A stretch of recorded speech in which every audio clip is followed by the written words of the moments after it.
All right, before this story starts, I need to introduce my friend. Let's call him Kevin. Now, Kevin isn't a bad guy. Kevin isn't dangerous. But Kevin has a special talent. He can turn absolutely nothing into a full-blown conspiracy theory. For example, Kevin once spent 10 minutes looking for his phone while using the flashlight on that same phone. So keep that in mind. Anyway, this happened a few months ago. It was around 9 p.m. and I was sitting at home doing absolutely nothing. You know those evenings where you're too bored to play games, too lazy to watch a movie, and somehow end up watching videos you'll never need in your life? Like how to survive a shark attack. I don't even live near sharks. Then Kevin texted me. Bro. Immediately concerning. Nothing good has ever followed the word bro. I opened the message. Come outside. No explanation, no context, no reason. Just come outside.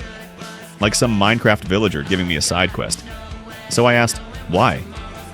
Kevin replied, trust me. The two most dangerous words in the English language. 20 minutes later, I met Kevin outside. The moment I got there, I knew something was wrong. Not because of what he said, because of how he looked. The guy kept glancing left, right, behind him, and even into the sky for some reason, so I asked, dude, what's wrong with you?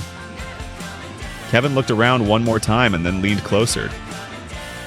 I think someone's following me. Now that got my attention. I looked behind us.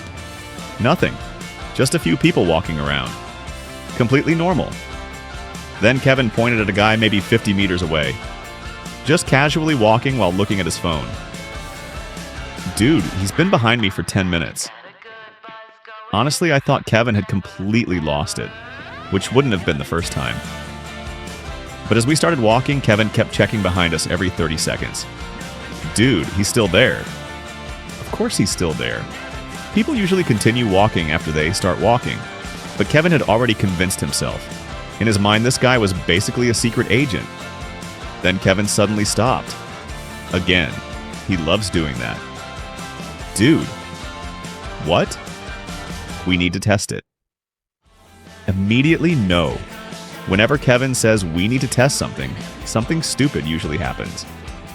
Before I could stop him, he suddenly turned into a random side street. No warning, just a sharp left turn. So I followed him. About 30 seconds later, he checked behind us again. His eyes widened. Dude, what now? He's still there. And somehow, the guy actually was still there. Now even I was getting a little confused. Not worried, just confused. So we kept walking. Then Kevin made another turn, then another, then another. At this point, we weren't even heading anywhere. We were just creating the worst GPS route in human history. Then Kevin checked again. The guy was still there.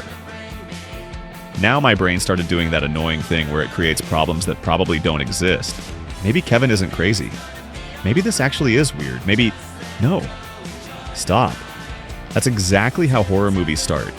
One paranoid person becomes two paranoid people. Not today. Then Kevin stopped walking and looked at me.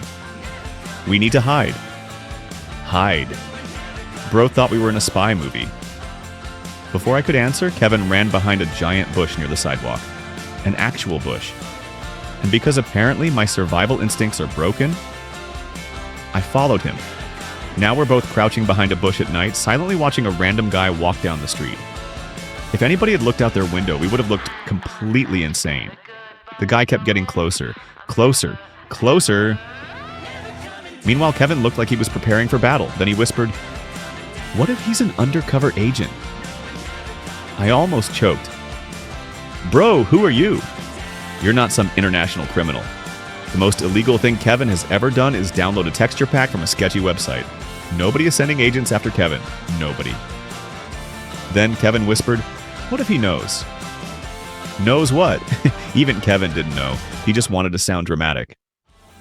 Finally, the guy walked right past our bush, and you know what he was doing? Looking at his phone. That was it. No secret mission, no suspicious behavior. The guy was literally scrolling on his phone. For 20 minutes, Kevin had convinced both of us we were being hunted by a guy checking Instagram. And somehow that wasn't even the dumbest part. Because right as the guy walked past, Kevin stood up too quickly and stepped directly on a branch. Crack. The loudest sound I've ever heard.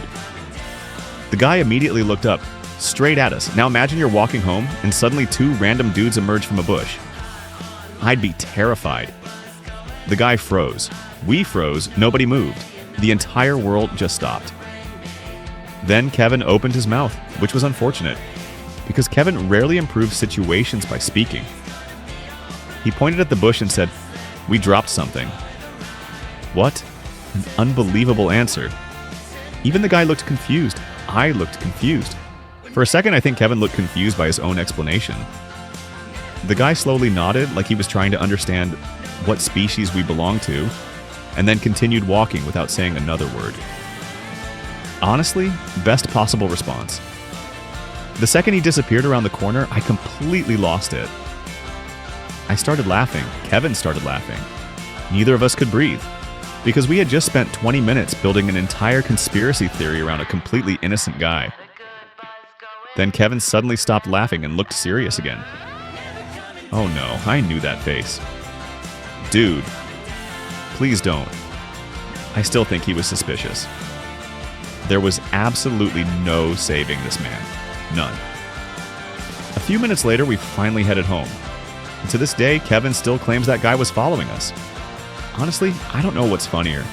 The fact that we hid in a bush because of a random dude, or the fact that Kevin still hasn't changed his mind. And that's the story of how Kevin convinced me we were being followed, made me hide inside a bush, accidentally scared a complete stranger, and somehow turned a normal evening into one of the dumbest nights I've ever had. And honestly, if Kevin texted me tomorrow saying, "Bro," I'd probably make the exact same mistake again.